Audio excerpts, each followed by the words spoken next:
След дълга нощ, след тежка зимна нощ, земята се пробужда. След дни на изкупление ще бъде възкресение, защото дочакахме велик ден. Защото дочакахме велик ден. Над тиха свещ, днес пламъкът горещ, ни вдъхва лъч надежда.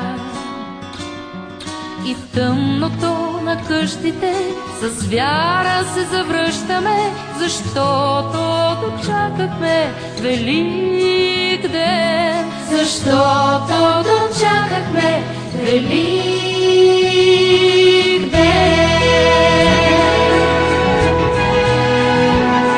Безброй деца с шарени яйца пак ще се преборя.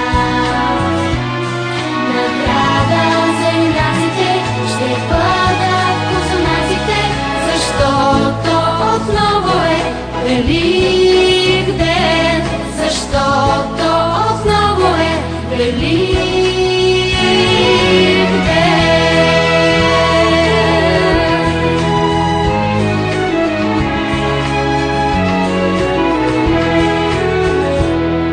А всеки път възражда се светът на този ден Божен.